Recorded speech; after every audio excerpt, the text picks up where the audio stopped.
Welcome to Regulatory Ramblings.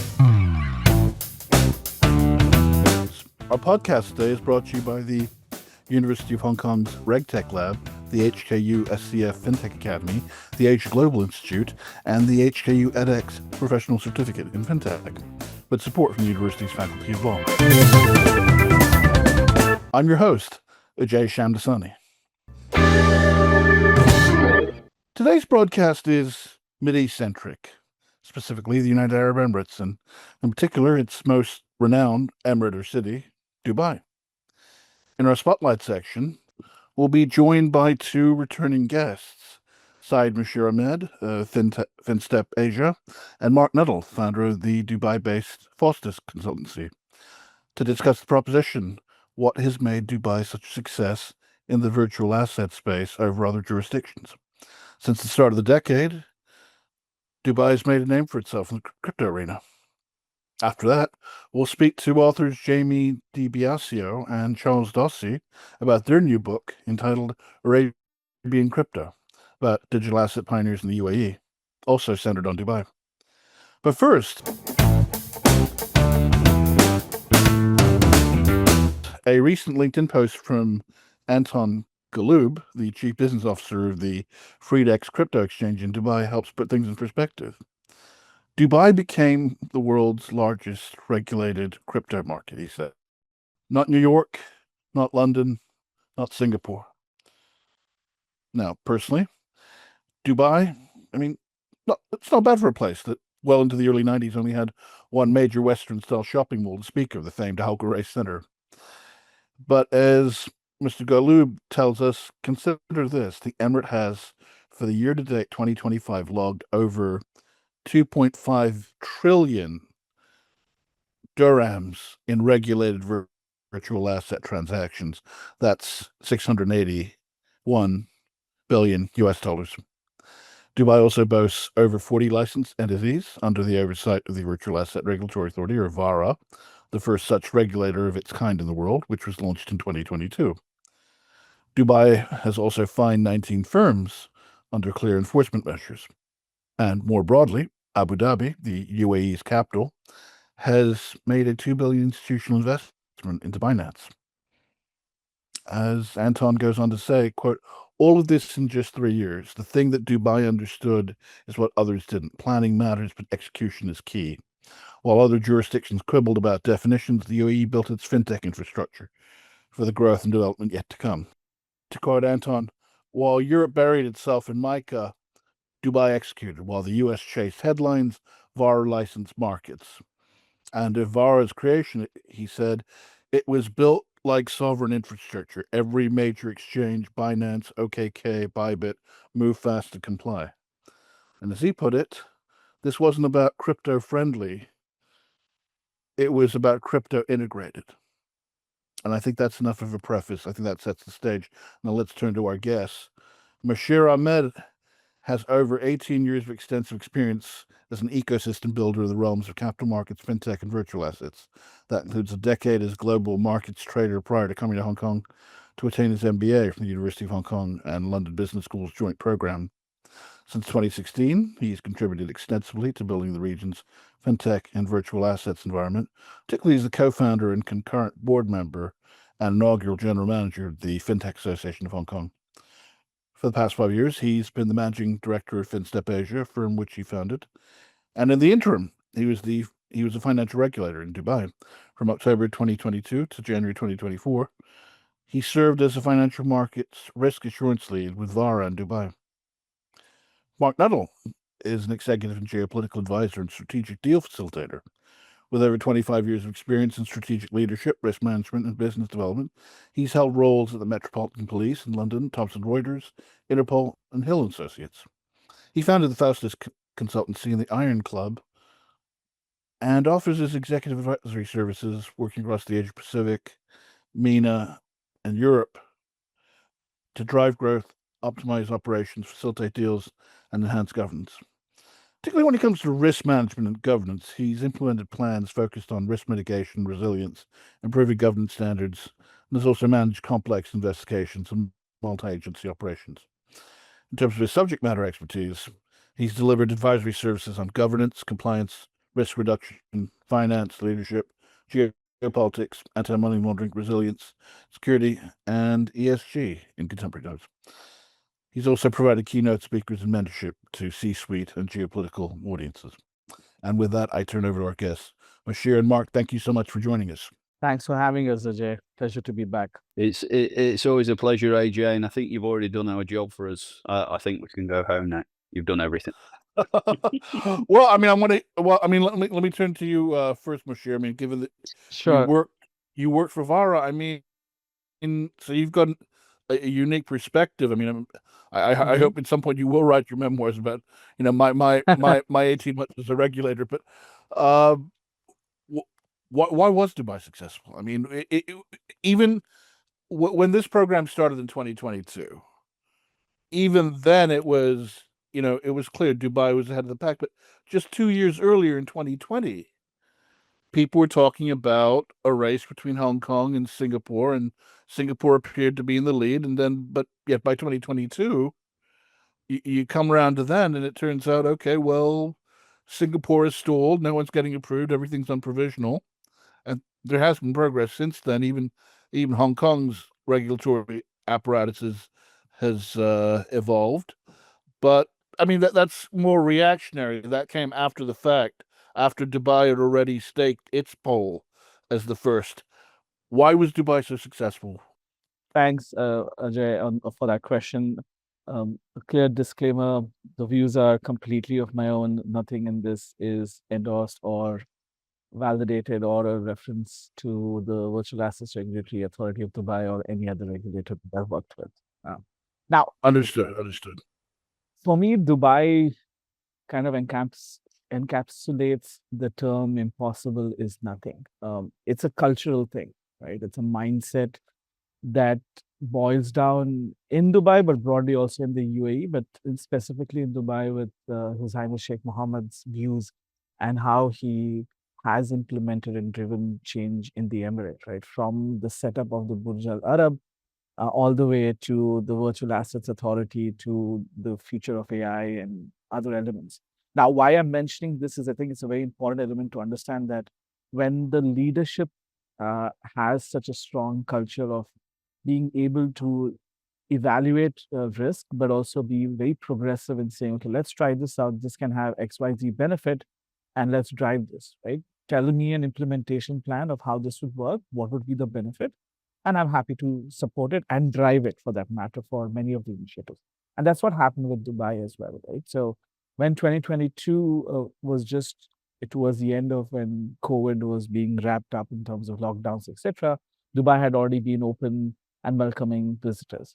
And they have a knack of once the evaluation is done for projects, as I mentioned, implementation is fast. So VARA was established in early 2022, March to April, and then the team was operational very next quarter with the regulations coming out in February, March of 2023. And so that I think was very important. They brought in and were very sensitive to the fact that it wasn't about just building a regulator with a lot of people with a traditional finance background. It was very important to bring in people who understood virtual assets as well. So most of the founding team came from a mix of having traditional finance and crypto background like I did, or coming in from a crypto ecosystem as well. So that helped significantly in accelerating the process, including the regulations, which was driven in support of with DLA Piper and others, to launch, consult with the industry, be able to take their points on board quickly, reiterate, and go ahead with it while keeping in mind that that's a living document. That helped, while, as you mentioned, Singapore and Hong Kong had frameworks, but they were not as comprehensive at that time, and they were still being sorted out. Singapore probably, you could say, still had something, whereas MICA was not yet in place. So the execution was very important, and for most of the major global crypto firms, they needed a place where they can find legitimacy in terms of getting the right licenses and also be able to operate, at least from an Asia-wide perspective, if not global perspective, from one city. And that's where the VARA licenses helped. They were very robust. In some instances, I would say the requirements are more robust or stronger than even in Europe. We used to get that feedback as well. So it's not like, oh, hey, it's easy, just come and get a license. It actually is a very, very comprehensive work that goes on. Fact that only 40 odd licenses have been issued in 2+ years tells you that it is a lot of work that goes behind vetting the applications. And that shows in the quality, because once they launched, it allowed for the market volumes to grow and major exchanges to operate from here, which adds to that number of, in terms of the size and scale of the virtual assets trading volumes from Dubai.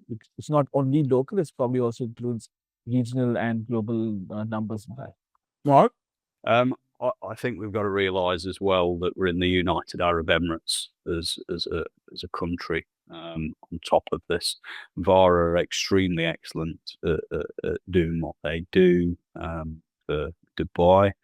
And, even as recently as over the past couple of days, they put notices out against various organisations that have been claiming to be regulated, but actually aren't regulated. And I'll let people go onto their website to view those.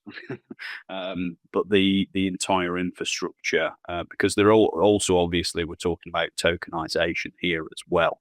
So not just the crypto space, because people seem to look at crypto as just that coin that can add a certain fiscal value to it, rather than this tokenization, assets, companies, all of that business. And obviously we've got companies here at the moment that have tokenized property as well, etc. So it's worthy of evaluating that. But obviously there's not just VARA. VARA's Dubai outside the DIFC.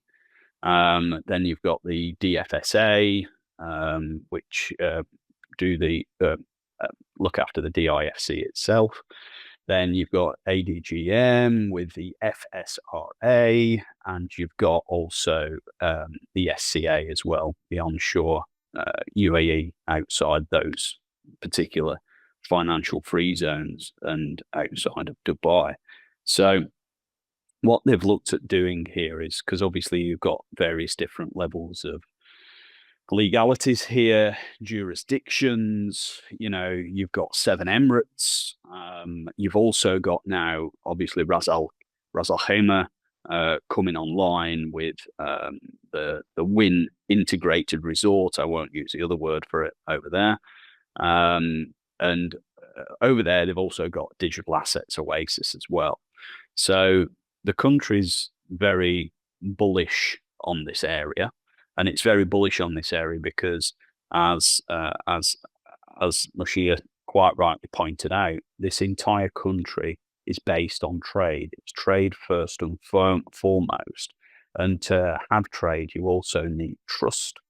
And in that, they've looked at it and gone, well, we're not just going to kind of cease the potential of trade in this area and the trade that can be kind of expedited by these value stores as well. What we're going to do is we're going to sensibly look at them. We're going to sensibly work out how regulation forms a key component of it, because you need that trust element of it, and how governance is going to become one of the key driving factors to make it a real store of value, or to make these assets a store of value, because we've got to view them that way, rather than kind of this, I don't know, a semi-contemporary traditional look at something that most people have looked down on for many years. Now, I've got my own personal views on crypto itself and the many different tokens that you can see these days. But in terms of some of the applications that can be meted out in terms of trust, stores in being able to identify how you can tokenize something, then yes, but it does need to be regulated and it needs to be formed with such thought that, especially for the retail market can be highly precocious. So, Mark, I was just going to say to your point about trade, I mean, clearly that forces you to be smarter, because, I mean, unlike Abu Dhabi, Dubai does not have the advantage of, okay, they know give the amount of oil they've got under their soil, They can count on X amount of revenue, the price of oil being within a certain range. They can count on X amount of revenue for the next couple of quarters. Musheer, I also wanted to bring up something, respond to something you said. That I mean, that's always been the ongoing debate, hasn't it?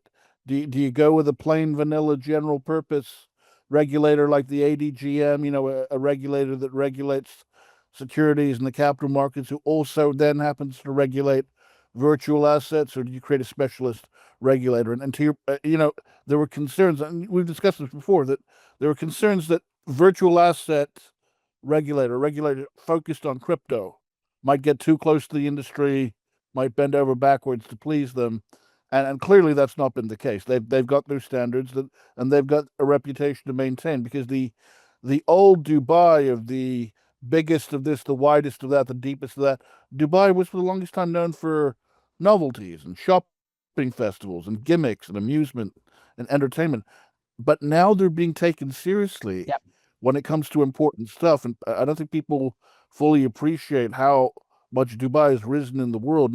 Not just, but I mean, and crypto is just one manifestation, one microcosm of that. Of course, they don't have as evolved of a private equity scene, but that's a discussion for another time. Musheer. Thanks. I'm going to start with something Mark mentioned, which I think is very important, is protection for retail users, right?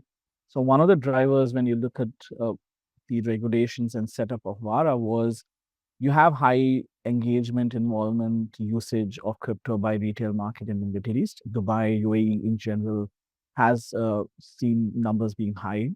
So as a government and as a you do want to ensure that they are well protected, and a regulator just makes sense, right? So that was the vision.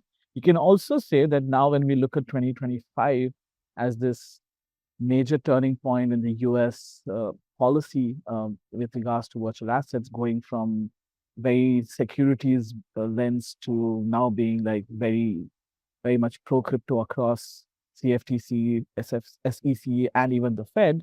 You can say that Dubai was ahead of the game in terms of that embracing of this as one of the major aspects or assets being driven in the world. It is an alternative asset. It is not a mainstream asset, and even more so the need for regulation. So that's one point.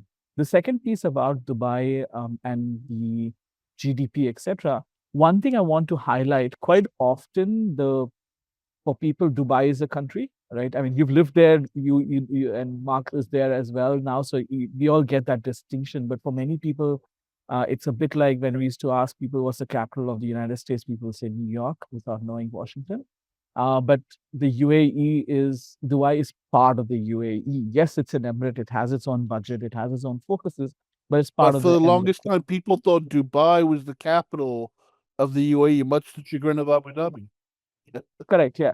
So, but the fact of the matter, as much as we can say, yes, 80% of the country is Abu Dhabi in terms of the geographical area, GDP, etc., because a lot of the oil base lies in Abu Dhabi. It's still one country, right? So as long as you realize that one time it was actually part of Abu Dhabi, they had to fight for their independence. I mean, yeah. So that's all. But since 1960, whatever, right? Since we've had the United Arab Emirates, what I'm trying to say is that it's part of a country. And so if the GDP is being contributed from oil in Abu Dhabi, doesn't mean that doesn't come into Dubai as an emirate, but they have their own budget, which they're driving very much in the federal system that exists in other countries. My point here being that Dubai has always been like, what can we do to bring in economic growth in various sectors? And they have like being in the cutting edge of tourism, so luxury when you take the Burj Al Arab and the Palm, then followed up with looking at how they can build Dubai in the middle of the desert through the Burj Khalifa and other elements to be a major destination for passing through tourists, and now directly tourists coming just to Dubai and Abu Dhabi. And then follows up with what they did with AI, what they've done with virtual assets. So it's just in their DNA. You could also say that they have taken a bit of a leaf from Singapore as a city-state in terms of not having necessarily natural resources. So looking at how they can engage and attract global talent, but also global industries for the leading innovator in financial services. That also leads to the question around private equity and capital markets, which will take a few years to build out because most of the people coming in are in the broader um, ecosystem layer and building companies layer, while there are a significant amount of funds and size and scale of funds that exist in both Abu Dhabi and also in Dubai.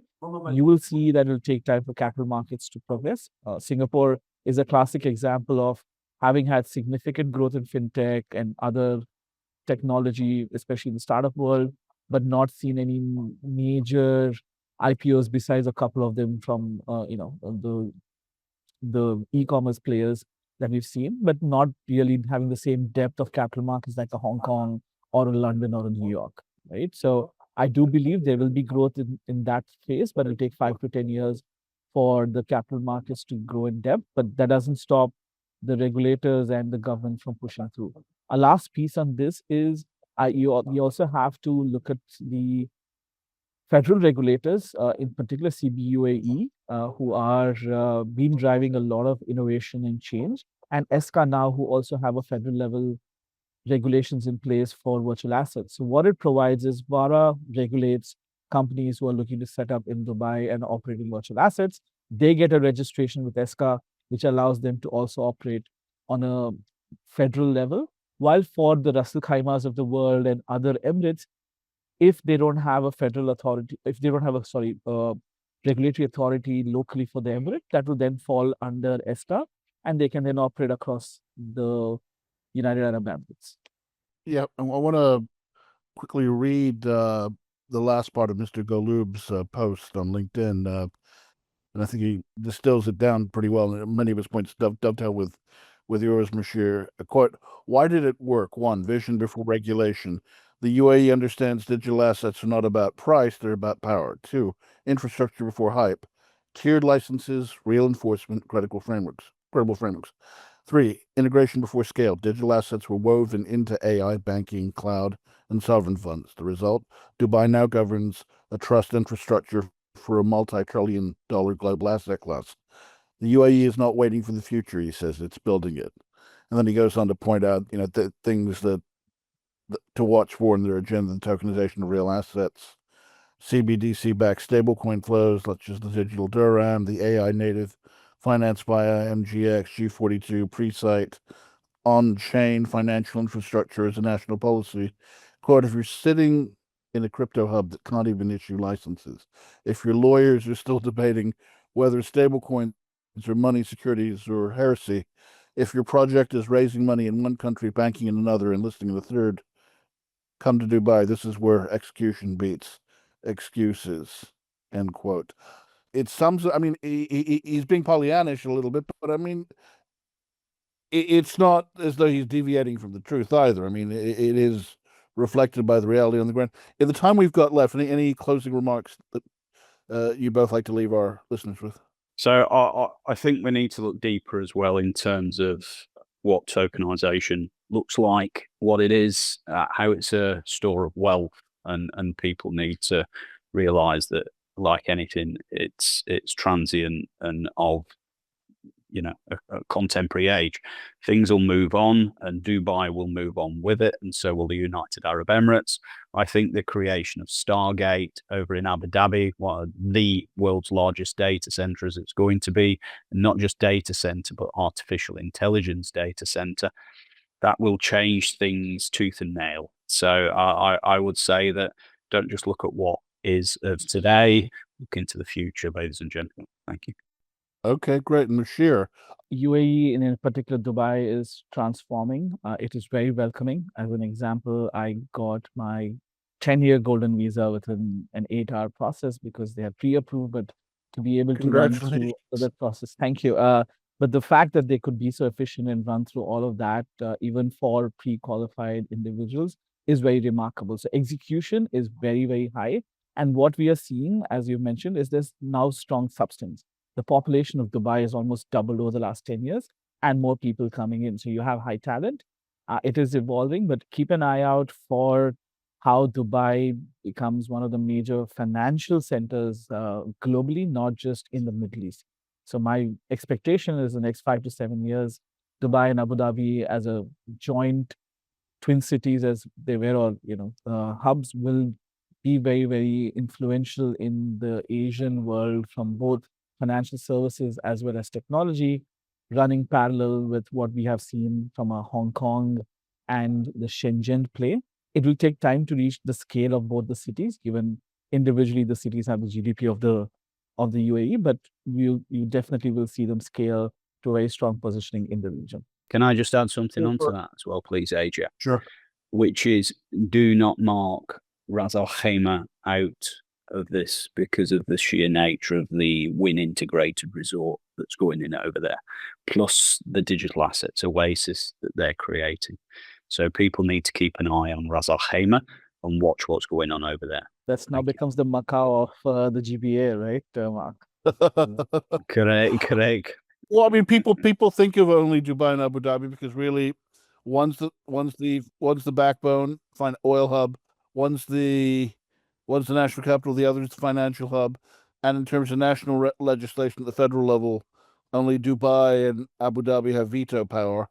So that's. I mean, it's unfair, but that's how it is. But Musheer, I just want to point out, you were that the wealthy, the ruling elite in India, particularly in Mumbai, regard Dubai as a suburb of Bombay now because it's just a couple of hours away by flight. Yeah, probably. Look, I often, Dubai has been very welcoming for the South Asian diaspora, and many of us feel at home when we are in Dubai and also broadly in the UAE, right? I mean, I love the food. It serves my palate very well.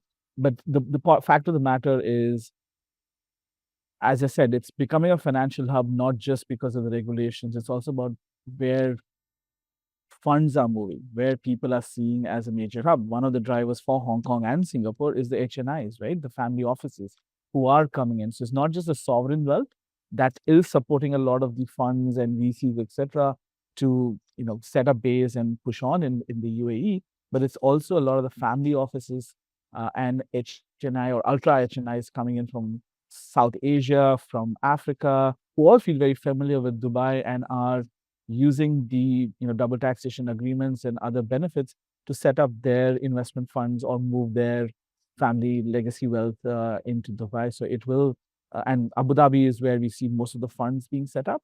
So I do think that's a major factor. So it's going to be across the board. It is very vibrant. I do want to add a word of caution that earlier, say 2-3 years ago, there probably was some gap for very high quality professionals to come in and get a premium for their expertise.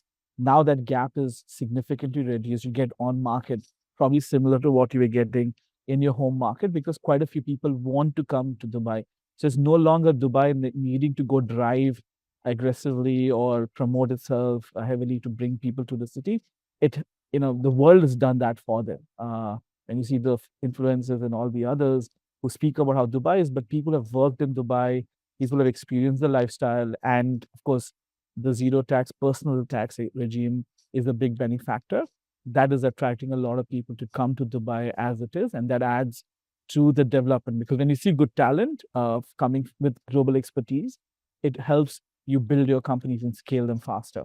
And that I think is visas, as I mentioned, with my golden visa being at the other end, but most visas in Dubai are very easy to get if you have the right qualification and you clear the security clearances. So yeah, it does. I mean, people in capital go where they're treated best, and water always finds the path of least resistance.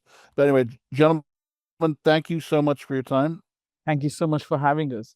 Shukra. I have to do it again sometime, and we'll be right back.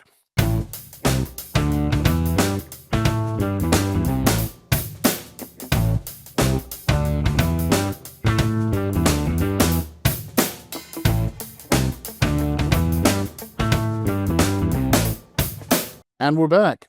We're chatting with authors Jame DiBiasio and Charles Dossi about their new book entitled Arabian Crypto. It's about digital asset pioneers in the UAE. But first, a little bit about our authors.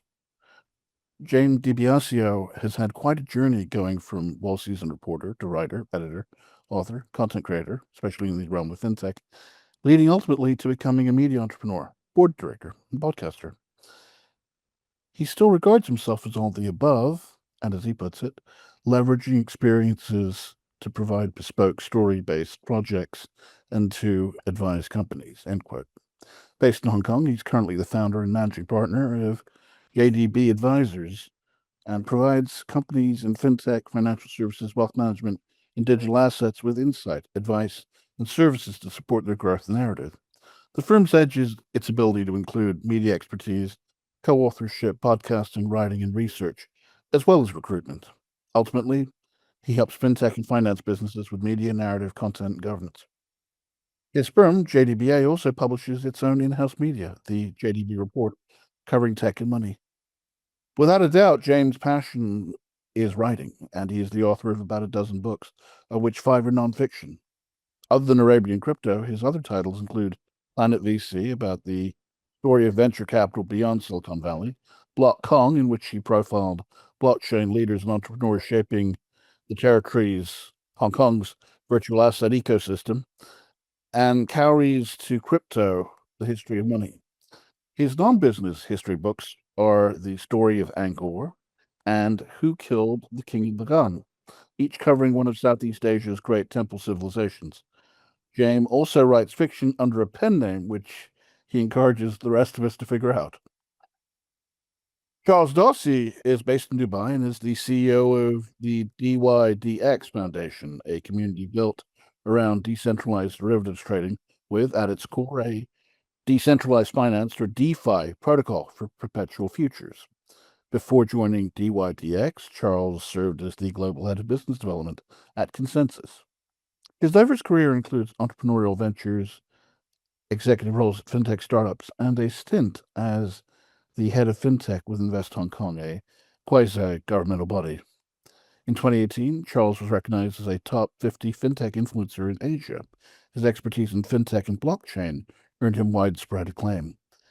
In 2021, he co-authored the book Block Kong with Jame.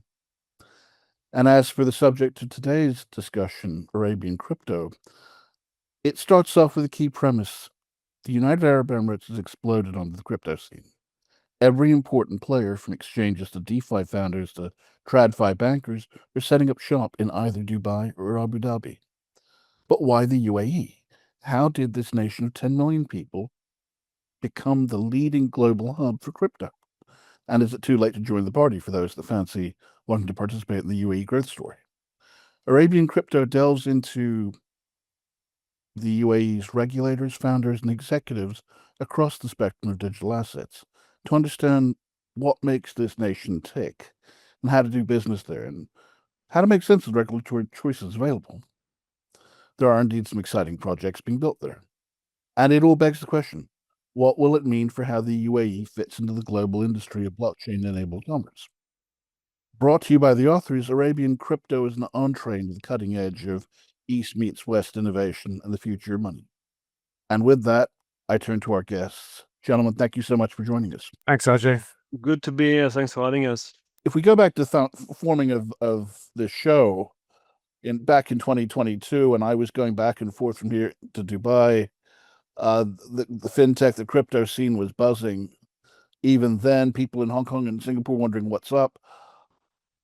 You know, if we went back just a few years, the thought was it was a 2-horse race between Hong Kong and Singapore Singapore was in the slight lead. But then nothing happened in Singapore, and no one was getting approved, and everyone was on provisional. And all of a sudden, this dark horse of the UAE, particularly Dubai, just barreled forward, and everyone was wondering what happened. So explain this to me as if I was a 5-year-old. Why the UAE, and what in particular, why Dubai? Charles, you want to start? Yeah, I think the world of fintech and the world of crypto is evolving with our own world essentially, and we've seen over the years a lot of political volatility, market volatility. The technology around us, should it be fintech, crypto, or AI, is growing at in exponential pace. And we've seen some of these major entrepreneurs and companies somehow, even though that was maybe not their plan, to kind of country shopping, finding places where there will be potentially regulatory environment and business environment, which would be stable, predictable, and potentially getting licenses. So we've seen indeed Asia leading the charge in the early days of the crypto industry. But with time, I think this leadership or this advance of the Asian jurisdictions was leaving some space for some contenders. So the US have been very, very late to the party, and essentially this gave space for the UAE to analyze a little bit how the beginning of crypto regulation happened in Asia, seeing what kind of potential there was for this new nation, what kind of regulation was still lacking, despite having some regulation somehow supportive of crypto. And at the same time, there was a very big migration of crypto entrepreneurs and top executive fleeing COVID restrictions, fleeing wars around the world, and finding a new place to set up their families and their business in the UAE. Yeah, I might add on. That's a great intro. I might add that the way that the UAE has developed its technology and finance sectors is a continuum. It's not really as radical as it looks. It's just that we were surprised because we weren't paying attention. But going back to the 90s, the way they developed their tourism, their trade and logistics industries were sort of a precursor to what they do now. So basically, they've got a structure of government that is partly decentralized, but also very agile, and the top leadership can make decisions, and they look at where can they play, and they look at what are the industries that they want to be top in. And for a while, those things were like, let's build the airline and make sure that people are transiting through. Okay, let's build a good airport. Let's build a city. Let's build this and that to cater to increasing traffic, and that's that relevancy. Then it eventually wound its way through to blockchain and AI technologies as well. And so there's been a fairly consistent push from different levels of leadership, identifying that these were areas where they felt that the UAE should be not just a player, but a leader. And they've sort of been able to really realize those ambitions.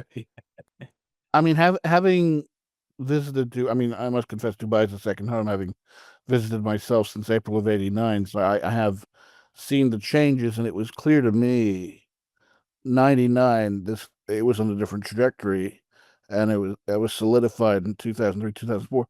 But the sense was that really it wasn't until 03, 04 that people globally started to become aware of Dubai, until the Burj Al Arab, and they got this reputation for novelties. The biggest of this, the widest of that, the deepest of this.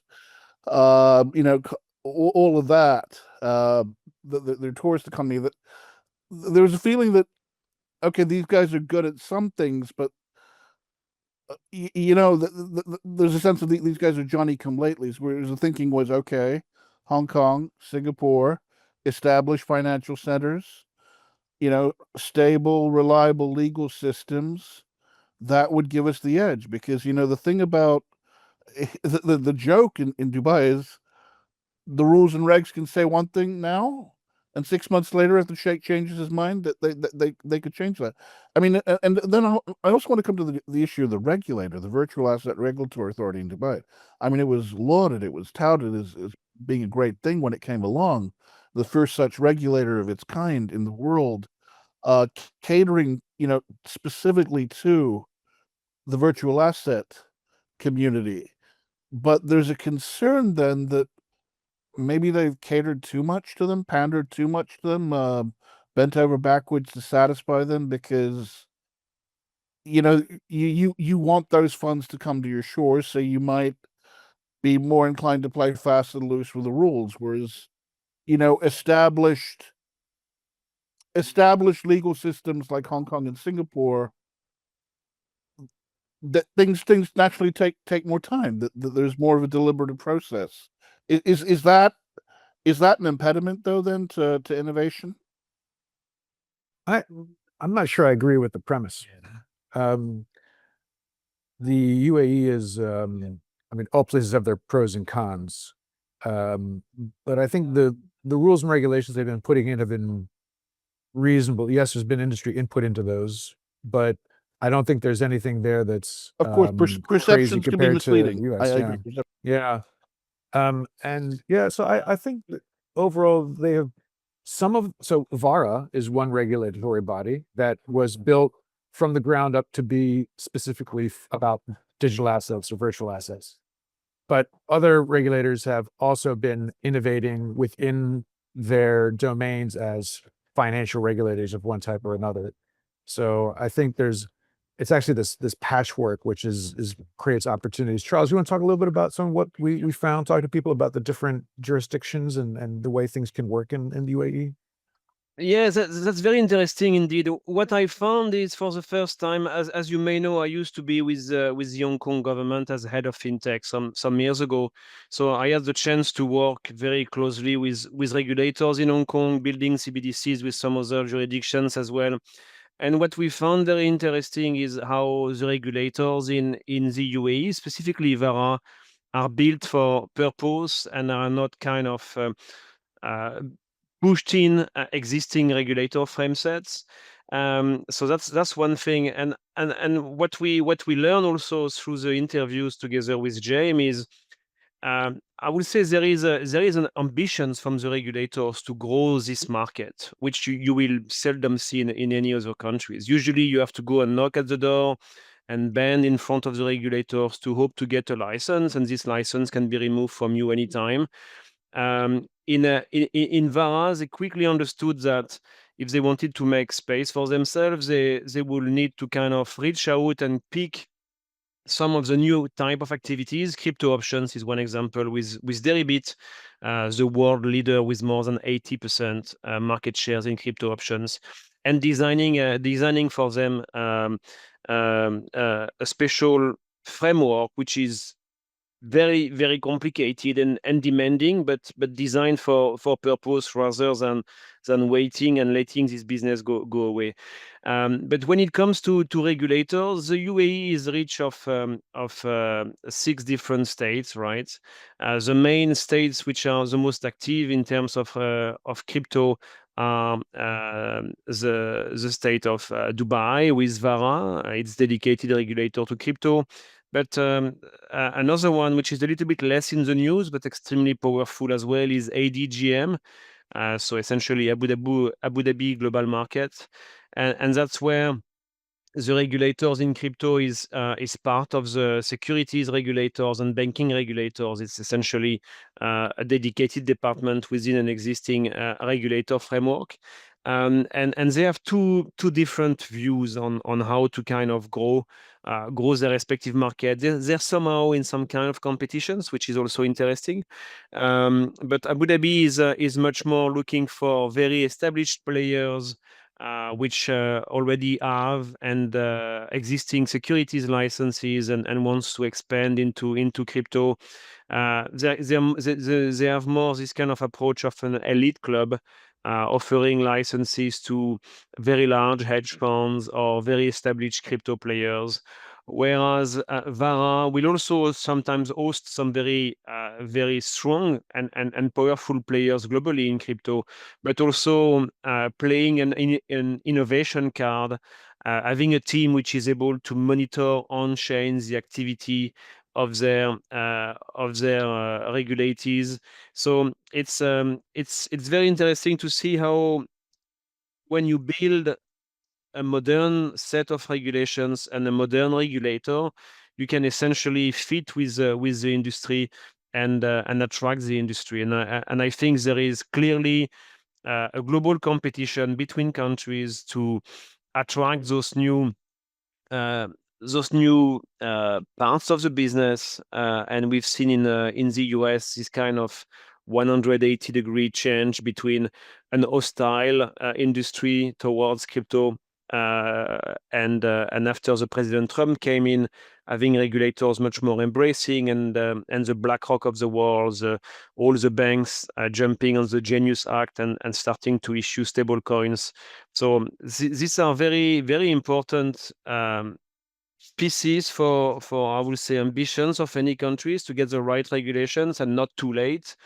And I think the UAE has a very interesting approach and find a good balance between the different sizes of the market. You know, these are indeed heady times. But I'd like to turn to what prompted you to write this book, especially now.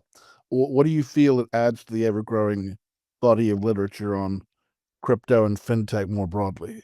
Charles began writing Block Kong some years ago, quite a few years ago now, actually, when he was at Consensus. And, you know, so he told me what he was doing. And at the time I was running another DigFin media group. I helped him and serialized those things on that media group. And then we turned it into a book together. And I think that was a fun project. It wasn't really that commercial in purpose. It was more like we were just there and we wanted to do something. Charles in particular really wanted to highlight what was going on in the communities that he was engaging with.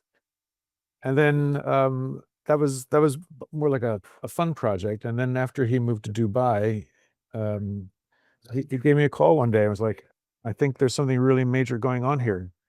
So Charles, what was kind of going in your head then? Yeah, what was the genesis? The genesis, as Jame explained, is really this book we co-edited together on Hong Kong, and seeing essentially this kind of migration and of top executive, top entrepreneurs in crypto, people leaving the US and trying to find new places, people wondering or celebrating tiny steps of their respective domestic regulators, and eventually the technology and the global market growing at very fast pace. And when I relocated to Dubai, I very quickly got my mind blown by how many of my peers were actually based in Dubai. Should they be technology leaders? Should they be bankers with real crypto ambitions, such as Nomura or Standard Chartered? And we find what was interesting is we found also a bunch of people migrating like me, coming from Hong Kong, coming from other places. So within the book about Hong Kong, Block Kong, and the book about crypto in the UAE, Arabian crypto, we find some overlap. We have, for example, Henry Arslanian, which is also very active at the HKU within the fintech topics. So what was interesting is we found that that some people were following the same kind of migration. And what was important for me is to essentially document. So what we learned with Jame, publishing together this first book, Block Kong, and thinking how we could kind of iterate on the recipe for Arabian crypto. We wanted to achieve, and I think we did, essentially a business guide for crypto executive and crypto entrepreneurs, for them to be able to map the ecosystem of crypto in the UAE, understand the difference between Abu Dhabi and Dubai, understand how the regulators think and work in both jurisdictions, but also keeping the formula, which has been a winning formula in the past, interviewing and getting first-hand comments and experience from entrepreneurs like us, expanding their business of crypto in the UAE. So we hope the readers can essentially identify themselves to the journey of a compliance professional, the journey of a layer one, the journey of a CMO for a global exchange, the journey of a lawyer, growing a crypto practice in the UAE,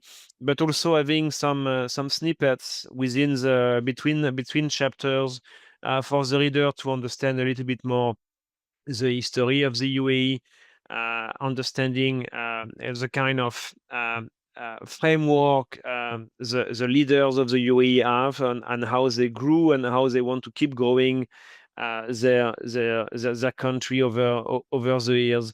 So that's really trying to be some kind of business partner and having this business guide available for people curious about this part of the world, which is in many conversations. So hopefully this is going to be helpful for many. It does come up. It does come up a lot. I'm sorry, Jamie, you were about to say.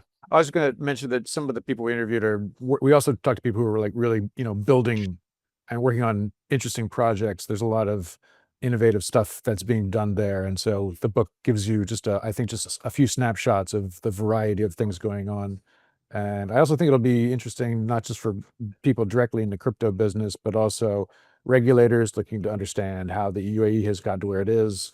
And anybody in traditional finance who's maybe beginning to dabble in crypto and trying to figure out how to strategize around that might give them some tips. So there's multifaceted approach to the Jen, book. let's pick up on that because that's a key demographic. People in the world of TradFi. What would someone who's from the world of traditional plain vanilla banking and finance, what would they gain from this book? Well, they're going to first of all see some of their peers like Nomura's Laser Digital, who are making Dubai their major hub outside of their home market, and maybe get a sense of why. They're going to get a sense of what it's like dealing with the regulators, because the bankers are all about, their strong suit is that they've got compliance cultures. So what is it that they can do in the UAE that maybe would be difficult to do in other markets? And I think just to get a flavor for what's going on in the crypto space in 2025. Fair enough. And in terms of, if you had to summarize your key conclusions and observations from your time in the UAE, what would you say they were? Your top, 4 to 6 points, your takeaways. Charles, you want to talk about like some of the regulatory stuff? Yes, please. I think in terms of regulation, it's very encouraging. There is a lot of things happening. 2 things on regulation. Number one, regulations is a little bit fragmented in the UAE. So we really learn through those interviews with different crypto entrepreneurs that people have to understand what is a regulatory value proposition in Abu Dhabi, what is a regulatory value proposition in Dubai, and trying to find what fits best their business. They will have to queue. There is so many countries, so many companies after regulations over there.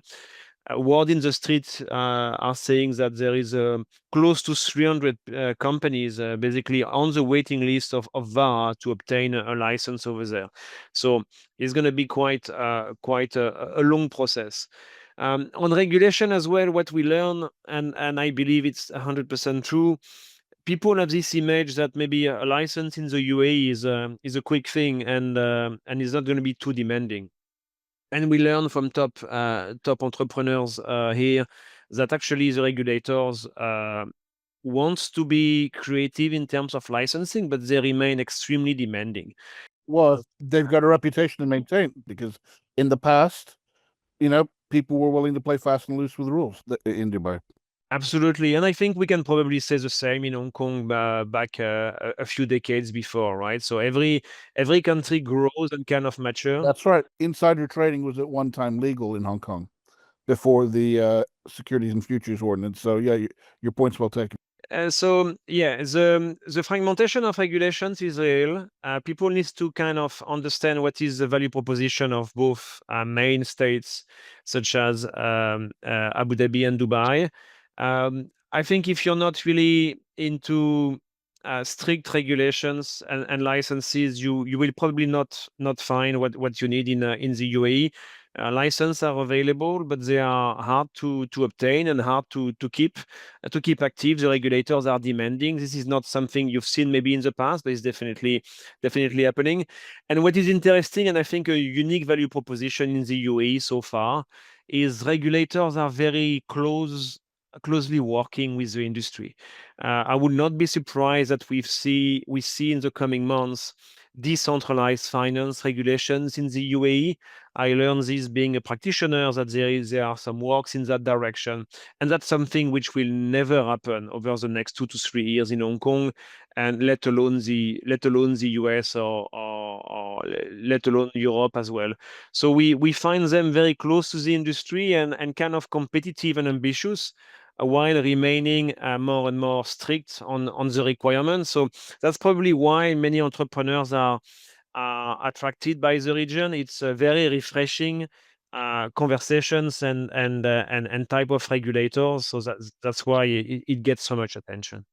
I think another lesson that kind of builds off of that is that although there are plenty of retail-facing businesses there, increasingly the story in both the major jurisdictions is about the institutional side. Abu Dhabi very explicitly, but also I think in Dubai there's a greater drive toward institutionalization and with digital assets and tokenization of real world assets, which is already happening. That's not to say there's not retail things going on. I don't want to give that impression, but I think overall, if you've got a business that is going to align with institutional flow, I think then the UAE is going to be very interested to hear your story. One thing also we kind of discussed in the past weeks with Jame was other part of the world, such as Hong Kong, for example, somehow a little bit Singapore as well,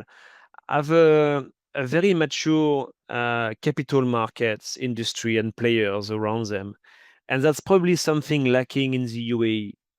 So though they have this regulation, though they have this new generation of finance practitioners, the crypto one, should they be crypto hedge funds or stablecoin issuers, the ecosystem of around the stock exchange is not available in the UAE. You have exchanges in Dubai and Abu Dhabi, but they're not of the size of Hong Kong, for example, London or New York. So this will show some kind of challenges in terms of growth, and that's maybe why the local regulators and government are kind of betting on front-running new technology and embracing those new type of industry players in order maybe to catch up on the traditional finance type of business, such as the Hong Kong Stock Exchange or the London Stock Exchange, for example.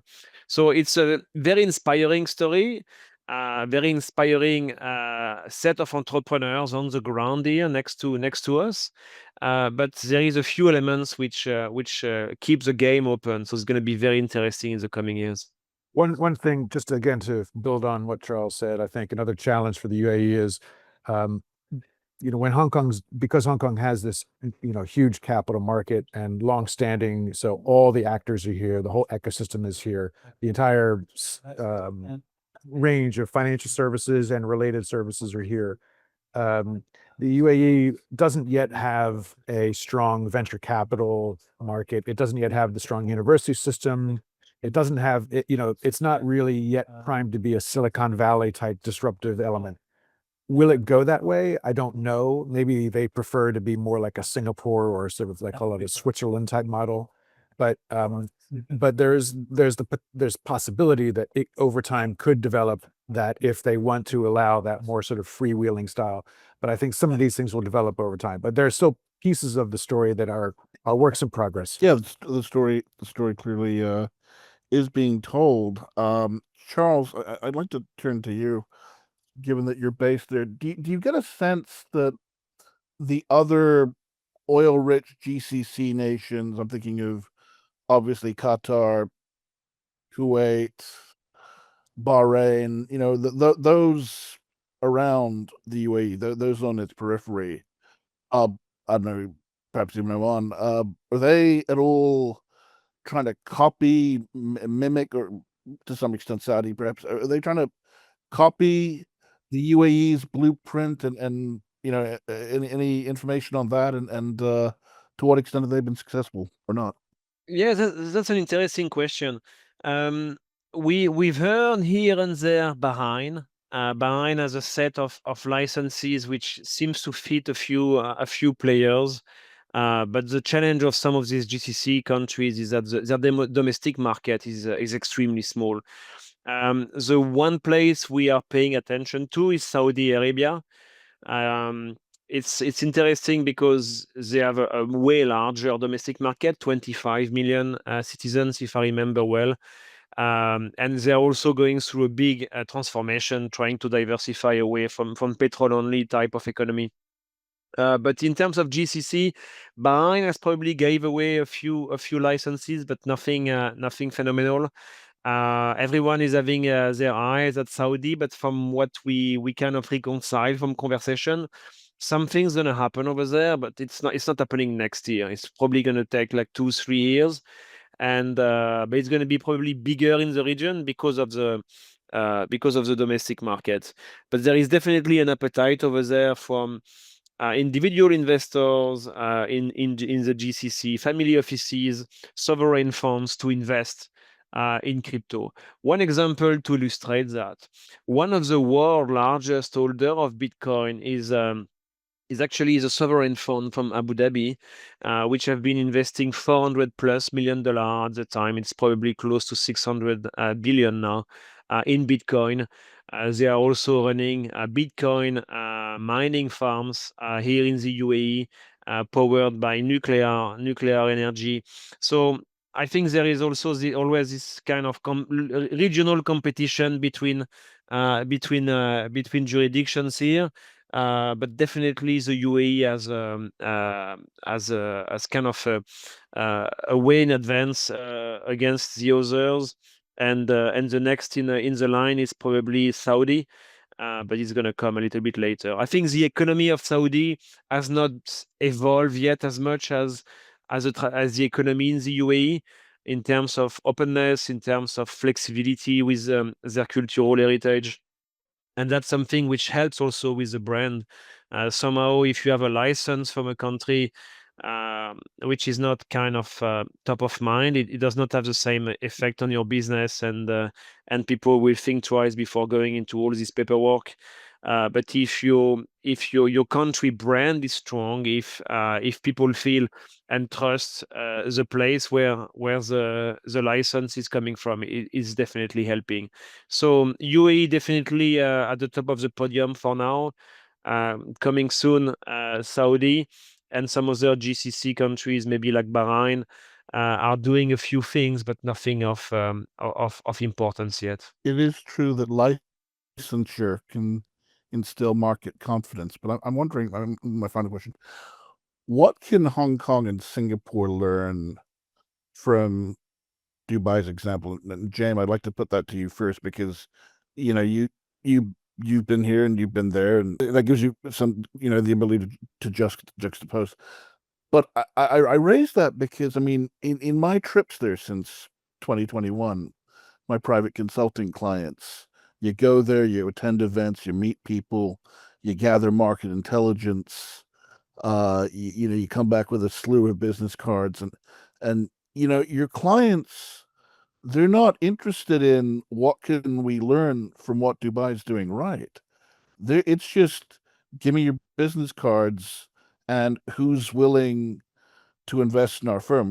Basically they're more interested in how can we redirect some of that hot fintech crypto money from Dubai to the greater China region, rather than what can we learn. And I think the emphasis needs to be on the latter. What can we learn in this region? What are your thoughts? In the arc of time over the past several years, the regulators in Hong Kong have become a lot better to work with from an industry perspective. They have been much more open. The whole government did a real 180 in 2022, pivoting towards digital assets. There's obviously a top-down agenda there. But when they came out with their various regulations, they were very restrictive and very tight. Some of the most onerous restrictions on virtual asset providers have been dealt with, but I think it's still got a sense of sort of shoehorning it into existing regulatory frameworks. And although the regulators here are much more open and willing to have a dialogue, I think the industry would probably still say that the regulations could be too tight. So if you look at the virtual asset service providers that we have, the licensed ones, they're not major global names. They're local players only. They are I think they struggle to make money. So I think these will. There might be reasons that those are. There might be good reasons behind the way the regulations are structured, but obviously it feels like it's been sort of designed to be very conservative, and I don't know if they need to look to the way that not just VARA, because VARA is a special case, but I think also ADGM might actually be a better model that doesn't get talked about, because when we talk to the folks at ADGM, which is an established securities regulator, it's not very old, but it's built as a securities regulator, and yet they found ways to create platforms to attract things like DAOs, decentralized autonomous organizations, the kind of foundations that are often at the heart of a blockchain ecosystem. So I think there's that I would look at how they've been able to fit that kind of innovative agenda into an existing traditional setup. They seem to have been able to just find a little more flexibility and willingness to work with the industry to come up with rules that are still reasonable. Overall, I think Hong Kong has actually done quite well over the past few years. They have set up. We've got ETFs into Bitcoin and Ethereum, and there's now other exchanges that are licensed here, and there's definitely things happening, and the flows are here. And I feel like the big advantage, which Charles had mentioned earlier, was just that the capital market here, the traditional capital market, is full of people who are good at this kind of thing. And so it's easy to get people to come here, and it's easy to find business opportunities. So I do think there are core strengths in Hong Kong, but I do think they can also take a page out of perhaps what the Abu Dhabi authorities have been doing, and see if they can make the regime here even more responsive. That makes sense. A conventional securities regulator that happens to regulate crypto as well, versus a crypto specific regulator. So is the war between TradFi and DeFi dead? I mean, is it meaningless to talk about the distinctions between the two? Because increasingly one gets a sense that the barriers between the two are permeable. I think they're still quite distinct, although those barriers are becoming more translucent, perhaps. Stable coins are going to be perhaps a change factor, that holds both a lot of excitement and also a lot of risk. But I would note that on October 10th, about 2 weeks ago, there was a huge meltdown in the crypto markets, primarily on the Binance exchange. $19 billion was wiped out. There were issues around problems with oracles, with market makers, with automatic deleveraging protocols. And so for people caught up in that, it was pretty bad. But I don't think anything happened in traditional finance. I don't think any single stock exchange cared. I don't think the bond markets even noticed. So I think we're still at a point where things can go awfully wrong in crypto, and it doesn't yet affect, let's call it, the real world, or the traditional world of financial markets. Whether stablecoins are going to change that, as stablecoins go from being a crypto capital market tool to becoming a globally relevant form of payment facilitation, and perhaps other uses. That, I think, is something that everybody has to pay attention to. Charles? What I see on my side is, depending of which part of the world you will see TradFi and crypto being either starting to overlap and absorbing each other's, and some other part of the world they remain on their lane. The US has been really impressive in a matter of a few months. BlackRock launched these crypto ETFs, which are probably the most successful ETF launch in BlackRock history. We see all the banks in the US adopting a stablecoin and going all in for multiple reasons. One reason is essentially to become a systematic buyer of the government bonds from the American government. But that's for another conversation. In other parts of the world, sometimes you feel, and probably in Hong Kong that's the case, yes, we need to do crypto. We show to our leadership, we tick the box. Yes, we have licenses, but maybe the KPI is to say, okay, we need to have a license available, and we need to have like 2 or 3 licenses. What I feel in the UAE is the KPI from the leadership towards the regulators is to say you need to issue licenses, and I want to see business growth. I want to see people being employed. I want to see AUM competing at global level with some other part of the world.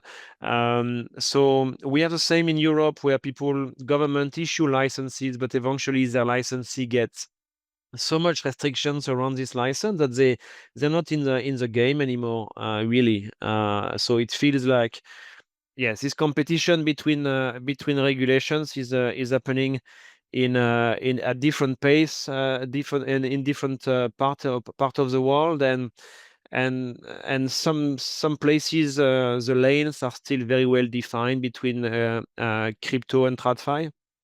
And some other part of the world, the overlap is and the absorption from TradFi of DeFi or vice versa is definitely happening. I think what we will see coming very quickly, probably in the US first and Asia, not necessarily Hong Kong, but other part of Asia, and the Middle East, is the fintech side of things becoming some kind of front end for crypto and stablecoin, and we will see kind of a fintech in the front and crypto at the back. And the reason this kind of adds on to fintech and banking in general will happen very quickly, it's the very fast growth of stable coins, which are competing big time with the CBDCs, but they are offering really this new generation of money, and the integration of the stable coin within the TradFi banking system and within the fintech system is really this moment. Probably the crypto industry was waiting for a long time. I guess we'll have to leave it there. Any as for closing remarks, any final thoughts you'd like to leave our listeners with? The book is available in print and ebook versions on Amazon. Very good. Charles? Yes, absolutely. And please follow Jame, follow myself as well on social media. We're going to keep investigating this part of the world, understanding how the crypto industry is evolving in the UAE. So make sure you get some updates and new bits of news from crypto in the UAE, following Jame and I on socials. Gentlemen, thank you so much for your time. Thanks, Ajay. Thanks, Ajay. And to our listeners, thank you. Until next time.